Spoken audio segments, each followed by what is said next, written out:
నమస్తే, మీ senior journalist దేరంగల Krishnaiah. ఈరోజు ప్రధాన అంశం నాయుడు చొరవ, రెడ్డి ఫ్యాక్షన్ మార్పు, పులివెందుల విద్యార్థులారా గమనించండి అనే అంశంపై విశ్లేషణ. అది పులివెందుల నియోజకవర్గం. పులివెందుల నియోజకవర్గం అంటే రాష్ట్ర వ్యాప్తంగా ఫ్యాక్షన్ ఏరియా అనే నానుడి గతంలో ఉండేది. కానీ కాలం మారుతున్న కొద్దీ రాను రాను ప్రతి పల్లెల్లో, ప్రతి మండలంలో, ప్రతి ఊరిలో తల్లిదండ్రులు మారారు, చదువులు మారాయి, అందరూ కూడా సాఫ్ట్వేర్లు అవుతూ ఉన్నారు. ఆ కోణంలో ప్రస్తుత రాజకీయం నడుస్తూ ఉంది. ఇదే అంశాన్ని లేవనెత్తారు పులివెందుల తెలుగుదేశం ఇన్ఛార్జ్ బీటెక్ రవి. ఓ పాఠశాల సమావేశంలో ఆయన మాట్లాడారు. ఒకానొక టైంలో మేము చిన్నప్పుడు నాయుడు సారు ఆయన సంరక్షణలో మేము చదివాం. ఆయన సంరక్షణలో చదవడం వల్ల మా చెల్లెలు, అటు తర్వాత నేను ఉన్నత విద్యను చదివి ముందుకు నడిచాం. ప్రస్తుతం మా నాయుడు సారు దగ్గర మేము చదివినందువలన నాయుడు కుమారుడు కూడా ఇప్పుడు ఎంయూఓ స్థానాన్ని పొందాడు. అదేవిధంగా గంగిరెడ్డి అనే ఆయన ఫ్యాక్షన్ కుటుంబానికి చెందిన వ్యక్తి. ఆయన హెడ్ మాస్టర్గా కొనసాగుతూ పాఠశాల అభివృద్ధి కోసం పాటుపడుతూ ఫ్యాక్షన్ నుంచి బయటపడి చదివి హెడ్ మాస్టర్ హోదాకు ఎదిగాడు. అదేవిధంగానే పులివెందుల విద్యార్థులారా మీరు కూడా అవకాశాన్ని అందిపుచ్చుకోండి, ముందుకు నడచండి. విద్య అనేది చాలా ముఖ్యం అనే కోణంలో నాయుడు కాదు, రెడ్డి కాదు, నాయుడు చొరవ ఉంటే, రెడ్డి ఫ్యాక్షన్లో మార్పు వస్తే విద్యార్థులారా ఎక్కడికైనా ఎదగవచ్చు అనే సూచనాప్రాయంగా బీటెక్ రవి విద్యార్థులకు సూచించాడు. ఈ వీడియోలో చూడండి. ఇలా అందరికీ నమస్కారం అమ్మా. ఇక్కడ ఈ కార్యక్రమానికి అంటే స్టేజ్ మీద అంతా చెప్తున్న అంతకుముందు గతంలో యమగుంటలో పనిచేసిన కృష్ణారెడ్డి సార్ గారికి, అలాగే హెడ్ మాస్టర్ అయినటువంటి గంగిరెడ్డి గారికి. ఆ గంగిరెడ్డి గారి ఆ ఊరు అదంతా కూడా బాగా ఫ్యాక్షన్కు సంబంధించిన విషయం.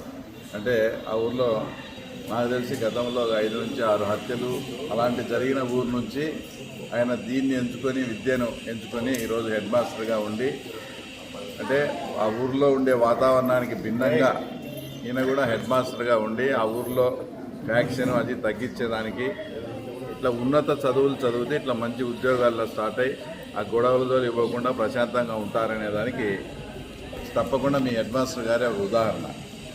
తర్వాత రామానాయుడు సారు వచ్చేసి, రామానాయుడు సారు మేము ఇంటర్మీడియట్లో ఉన్నప్పుడు రామానాయుడు సార్ వాళ్ళ ఫాదర్ వచ్చి శ్రీనివాస నాయుడు సార్ అని మేము ఆయన దగ్గరికి అంతా ట్యూషన్కి పోతాం. అంటే మాకు గురువుకు సంబంధించి ఆయన పుత్రుడు. ఆయన ఈరోజు ఇక్కడ ఎంయూగా ఉండడం. తర్వాత ఇంకో విషయం ఏంటంటే, ఆ రోజు ఏదైతే నేను ఇక్కడికి మీ స్కూలు రావడానికి కారణం అయినటువంటి తర్వాత ఇప్పుడే ఇక్కడికి వచ్చాడు రామ్మోహన్ రెడ్డి అని, సిఆర్పి మోహన్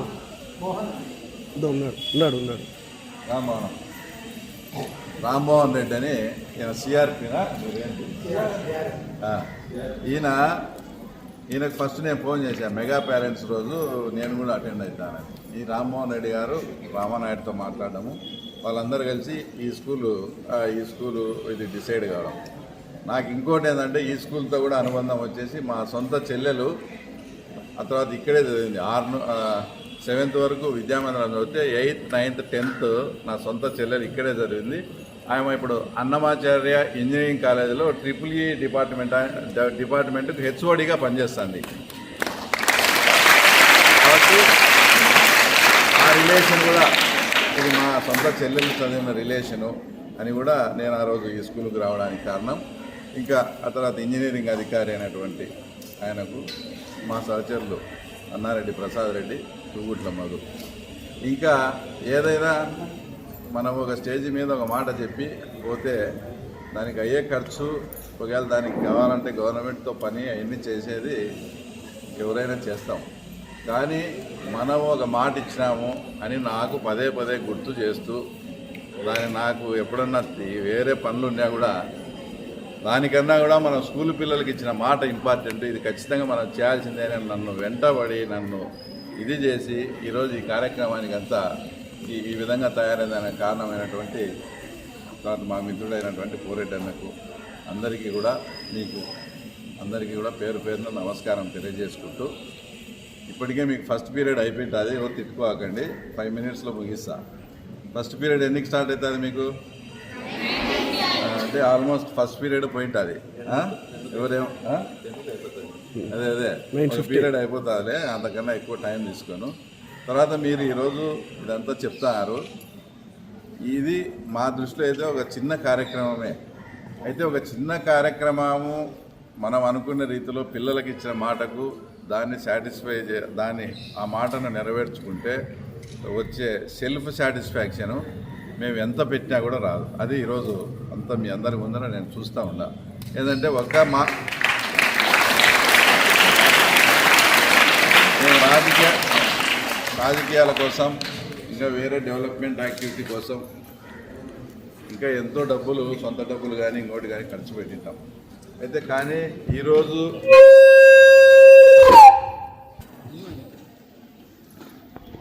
ఈరోజు చేపట్టిన ఈ కార్యక్రమం ఇది చిన్న కార్యక్రమమైనా మేము గతంలో రాజకీయాల్లో కానీ డెవలప్మెంట్కి ఎన్నో డబ్బులు పోగొట్టుకుంటాం. కానీ ఈ కార్యక్రమంలో ఈరోజు పొందిన సెల్ఫ్ సాటిస్ఫాక్షన్ అంటే ఆత్మతృప్తి మిగతా ఏ కార్యక్రమాల్లో కూడా మనకు రావడం లేదు. ఎందుకంటే మీ అందరు చిన్న పిల్లలు, మీ భవిష్యత్తులో తర్వాత మీ దాంట్లో కూడా మేము అంత ఇంత పాలు పంచుకున్నామనే సాటిస్ఫాక్షన్ అనేది తర్వాత జీవితానికి ఇది చాలా అంటే సెల్ఫ్ సాటిస్ఫాక్షన్ కూడా ఇస్తుంది. ఇంకా అందరికీ మీకు చెప్పదలుచుకున్నది అంటే ఇందాక ప్రభాకరణ చెప్పినట్లు నేను కూడా విద్యా సంస్థ సంబంధించిన ఈ ఆర్గనైజేషన్ నుంచి వచ్చా. మా ఫాదరు ముందు టీచర్గా పనిచేశాడు, తర్వాత ఆయన రిటైర్ అయ్యే ఆ స్టేజ్లో హెడ్ మాస్టర్గా కూడా రిటైర్ అయినాడు. కాబట్టి నాకు కూడా ఈ ఎడ్యుకేషన్ సంబంధంగా ఈ ఫీల్డ్తో కూడా నాకు కూడా ప్రత్యేకమైన తర్వాత అనుబంధం ఉంది. తర్వాత ఇంకోటి ఏదైనా ఇందాక చెప్తాను, ఒక పొలిటీషియన్, ఒక రాజకీయ నాయకులు అనేవాళ్ళు ముఖ్యంగా ఇలాంటి కార్యక్రమాలకు వచ్చి ఏదైనా వాగ్దానం ఇచ్చినప్పుడు మేము అప్పుండే వాళ్ళకైనా తర్వాత చూద్దాంలే అనుకుంటాం. కానీ మీకు ఇలాంటి కమిట్మెంట్ ఇచ్చేటప్పుడు మిగతా వాళ్ళతో లేదు. కానీ నేనైతే ఆలోచన చేసి ఇది ఖచ్చితంగా ఇంప్లిమెంటేషన్ అయ్యేట్టుగా అంటేనే ముందే డిస్కస్ చేసే ఏదైనా సభలో ఇట్లా మైక్ తీసుకొని మాట్లాడతాం. కాబట్టి ఆ రోజు ఆ కార్యక్రమానికి రామ్మోహన్ నాయుడు ద్వారా వచ్చాం. ఆ రోజు హెడ్ మాస్టర్ గారు వాళ్ళు ఆ తర్వాత ఇక్కడ ఈ రకంగా స్టడీ అవర్లో మాకు కావాల్సిందే అని చెప్పినారు. దానికి తగ్గట్టు మనం ఆ రోజే ఇక్కడ నుంచి ఏదో ఒకటి వాగ్దానం ఇవ్వడం జరిగింది. తర్వాత దాని సాధ్యాలు వేరే దేంట్లో కానీ మీట్ కావాలని ట్రై చేస్తే కాగా ఇంకా ఫైనల్గా కలెక్టర్ గారి దగ్గర పోయి మేము ఇట్లా ప్రామిస్ చేసినాం సార్, తప్పకుండా మనం చేయాలంటే ఆయన డిఎంఎఫ్లో అంటే డిస్ట్రిక్ట్ మినరల్ ఫండ్ అని ఉంటుంది, ఆ డిఎంఎఫ్లో 10 లక్షల రూపాయలు శాంక్షన్ చేయడం. అది మనం అనుకునే దానికన్నా దాదాపు 14 నుంచి 15 లక్షలు అయింది కదా, అంతా 10 లక్షల నుంచి కూడా ఇంకా 5 నుంచి 6 లక్షలు ఎక్స్ట్రా పడ్డాం. అది కూడా ప్రస్తుతానికి మేమే పెట్టుకొని చేపించడం. తర్వాత మండల గ్రాంట్లోనే ఇంకో దాంట్లోనే ఏదన్నా అయితే మీట్ అవుతాం, లేకపోతే అది మేము మీకు డొనేషన్గా ఇచ్చినట్టు అవుతుందని ముందు ఏదైతే పిల్లలకు చెప్పినామో అది ప్రామిస్ చేయాలనే ఉద్దేశంతో ఈ కార్యక్రమం. ఇంకోటి కూడా ఇందాక చెప్పినారు అంతా కూడా 3 డేస్లోనే పని అయిపోయిందని. దాని ముఖ్య ఉద్దేశం ఏంటంటే పిల్లలకు ఎవరికి ఇబ్బంది లేకుండా, పిల్లలకు డిస్టర్బెన్స్ లేకుండా హాలిడేస్ టైంలో శుక్రవారం స్టార్ట్ చేసి సోమవారానికి ఫినిష్ చేయాలనే ఆలోచనతో చేసినది. కాబట్టి మీరు శుక్రవారం వరకు ఉండి వెళ్ళిపోయింటారు. శుక్రవారం స్టార్ట్ చేసి సోమవారానికి కంప్లీట్ చేశారు. ముందే అంతా రెడీగా ఎక్విప్మెంట్ అంతా పెట్టుకొని. అందులో ఇది బాగా హైట్ ఉంది కాబట్టి వాళ్ళకు కన్స్ట్రక్షన్లో కూడా కొంత ఇబ్బంది జరిగింది. అవన్నీ కూడా అధిగమించి తర్వాత ఈరోజు వచ్చారు. ఇంజనీర్ను కూడా నేను కోరేది ఏమంటే మనం ఇంత పని చేసినాం, కానీ అక్కడ ఒక పోలు ఏదన్నా ఐరన్ అక్కడ పోలు చేసి దానికి కొంచెం డౌన్కి చేసి ఇంకో అంతవరకు కానీ తీస్తే ఈ ఎండ కూడా లేకుండా అవుతుంది. దానికి కావాలంటే సొంత డబ్బులైనా ఇస్తాము. ఆ పని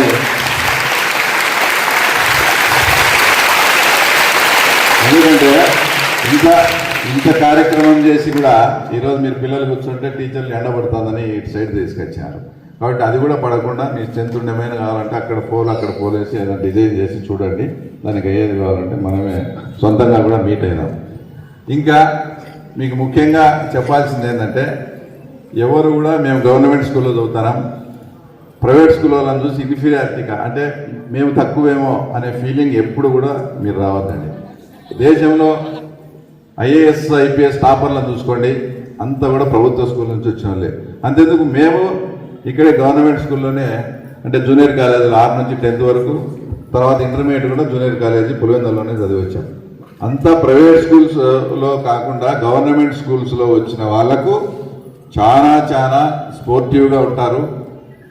మధ్యలో మీ పిల్లలతో పోటీతత్వం కానీ ఇవన్నీ కూడా ఉంటాయి. ప్రైవేట్ స్కూల్లో చదివే వాళ్ళు నాకు తెలిసి ఫీడింగ్ అంటే మనం బాయిలర్ కోళ్ళు కదా ఎట్లా పెంచుతామో అట్లుంటుంది, మీరంతా నాటుకోళ్ళు ఎట్లుంటారో అట్లుంటారు. కాబట్టి మీరు అస్సలు ఎవరే కానీ తక్కువ మేము గవర్నమెంట్ స్కూల్లో చదువుతున్నాము ప్రైవేట్ స్కూల్లో బాగుంటారనే ఆలోచన పెట్టుకోకండి. మనకు అదృష్టవశాత్తు అతను నారా లోకేష్ గారు కూడా ఇదే శాఖకు సంబంధించి ఉన్నారు. ఆయన చెప్పింది ఒకటే, దేవాన్స్ ఎలా స్కూల్కి పోతాడో రాష్ట్రంలో ఉండే ప్రతి పిల్లాడు కూడా అదే రకంగా పోవాలా. తర్వాత స్కూల్ బ్యాగ్తో పాటు school books, uniform, belt, shoes, తర్వాత ఈరోజు మధ్యాహ్న భోజనం ఎట్లుంది, అప్పుడు ఎట్లుండేది ఇప్పుడు ఎట్లుండేది చెప్పండి. ఇప్పుడు సన్నబియ్యం ఇస్తారా లేదా? ఈ రకంగా మనకు మంచి ఆ శాఖకు సంబంధించి మన మంత్రి గారు కూడా దొరికారు. కాబట్టి మీరు ఎప్పుడు కూడా తక్కువ అనే ఫీలింగ్తో కాకుండా మేము ఏదైనా సాధిస్తాం అనే దాంతో ముందుకు పోండి. తప్పకుండా మీకు భవిష్యత్తు కూడా ఉంటుంది.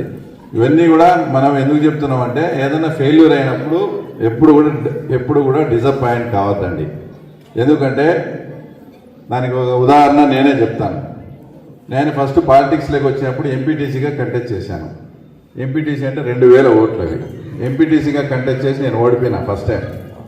నేను ఆ ఫెయిల్యూర్ను ఓడిపోయినానని అట్లే ఉంటే తర్వాత ఆ తర్వాత ఒక 5-6 ఏళ్లకు శాసనమండలిగా అంటే చట్టసభల్లోకి ఎంటర్ అయ్యే అవకాశాన్ని అందిపుచ్చుకొని పోటీ చేసి ఇక్కడ తిరుగులేని కుటుంబం కంటే వైఎస్ కుటుంబం మీదనే నేను ఎమ్మెల్సీగా గెలవడం జరిగింది. కాబట్టి మీకు చెప్పేది ఏంటంటే, ఫెయిల్యూర్ అనేది ప్రతి జీవితంలో ప్రతి అందరికీ జరుగుతూ ఉంటుంది. దాన్ని ఫెయిల్యూర్నే ఫస్ట్ స్టెప్ ఆఫ్ ది సక్సెస్గా తీసుకొని ఫెయిల్యూర్ జరిగిందని ఎవరు బాధపడకుండా టార్గెట్ ఫిక్స్ చేసుకొని ఆ టార్గెట్ వైపు మళ్ళండి. ఇంకో విషయం కూడా అంటే, ఏదైనా ఎందుకు మీకు ఇదంతా చెప్తానంటే, ఎవరు నేను తక్కువ నాకు ఇది రాదేమో. ఇప్పుడు కొందరు మ్యాథ్స్ ఉంటారు, మ్యాథ్స్ నాకు కష్టమని భయపడితే అట్లే ఉంటారు. కొందరు సైన్స్ నాకు రాదేమో అంటే అట్లే ఉంటారు. ఇప్పుడు 2011లో నేను ఫస్ట్ ఎమ్మెల్యేగా కంటెస్ట్ చేయాల్సి వచ్చింది. 2011లో ఇట్లా మైక్ పెడితే ఒక్క నోట్లోంచి ఒక అక్షరం వచ్చేది కాదు అస్సలు. ఈరోజు పర్లేదు బీటెక్ రవి బాగానే మాట్లాడతాడనే పరిస్థితికి వచ్చాను. ఎట్లా వస్తుంది ఇది? ప్రాక్టీస్, ధైర్యం. ఏం కాదు, మనం చేయగలం అనుకుంటే ఆటోమేటిక్గా చేయగలం. నాకు మ్యాథ్స్ రావు అనుకుంటే నీకు ఎప్పటికి రాదు. నువ్వు ఆ తర్వాత ఇంటర్మీడియట్లో సిఈసో హెచ్ఈసో తీసుకోవాల్సి వస్తుంది. నువ్వు రావాల్సిన ఎంపీసీ అవి తీసుకోలేరు. కాబట్టి ఏది కూడా నాకు రాదు నాకు వస్తుందని మీరు డిసైడ్ కావద్దండి. ప్రాక్టీస్ చేయండి. ఇంట్లో తల్లిదండ్రులను సంప్రదించండి. తర్వాత ఇంకా ఏమైనా ఉంటే లెక్చరర్స్ని సంప్రదించండి. మీ ప్రాబ్లం ఓపెన్గా చెప్పండి. ఓపెన్గా చెప్పుకోకుండా లోపలనే పెట్టుకుంటే మీ సమస్యను ఎవరు పరిష్కరించలేరు. ధైర్యంగా మీకు ఏది లోపం ఉందో అది చెప్పండి, డిస్కస్ చేయండి. ఆ ప్రాబ్లంను అధిగమించి సక్సెస్ అయ్యి మీరు ఇంకా తోటి పిల్లలకు మీరు మార్గదర్శకంగా ఉండండి. తప్పకుండా ఈ మంచి కార్యక్రమం నాకైతే జీవితంలో ఒక మంచి సాటిస్ఫాక్షన్. ఇందాక చెప్పినట్లు ఫస్ట్ మెగా పేరెంట్స్ డేకి ఇక్కడికి వచ్చాము. లాస్ట్ టైం నలుగురిపల్లె పోతే ఆ హెడ్ మాస్టర్ గారు మాకు అన్నీ ఉన్నాయన్నా, బోర్ లేదు, వాటర్ లేదంటే ఇమీడియట్గా బోర్ కూడా వేయించడం. అంటే మనం ఏదన్నా ఒక మంచి కార్యక్రమము నిజంగా మనకు కార్యక్రమం చేపడితే దేవుడు కూడా మనకు అనుకూలిస్తాడనే దానికి 2.5 ఇంచి నీళ్ళు ఉన్నాయి. 400-450 అడుగుల్లోనే. అంటే మన సంకల్పం మంచిది కాబట్టి దేవుడు కూడా సహకరిస్తాడు. ఆ రకంగా ఉంది. మళ్ళీ వాళ్ళు వచ్చిన నువ్వు బోర్ అయితే వేయించావు, దానికి మోటారు పైపులకి అంతా 3 లక్షలు అవుతుందంటే ఏదో రకంగా చేస్తాలే అని చెప్పి కూడా పంపించడం జరిగింది. కాబట్టి మంది మామూలుగా మీలాగానే చిన్న కుటుంబం, ఆర్డినరీ కుటుంబమే అయినా ఇలాంటి వాటికి వచ్చినప్పుడు మన దానికన్నా స్తోమత కన్నా ఏదన్నా ఉంటే కొంచెం సమాజ సేవ సంఘ సేవ చేయాలనే ఆలోచనతో అందులో ఈ విద్యా వ్యవస్థ నుంచి వచ్చిన వాళ్ళం కాబట్టి ఇదే మీరు అంత పొగిడేంత కార్యక్రమం ఏం కాదు. మా దాంట్లో మేము పోగొట్టిన దాంట్లో చూస్తే ఇది చిన్న ఇదే అయినా మీరు చాలా అద్భుతంగా మాకు స్వాగతం పలికి చేర్చారు. ఈ ఎండ లేకుండా ఈ పని కూడా చేయిస్తాం. అందరికీ మరొకసారి పేరు పేరున ధన్యవాదాలు.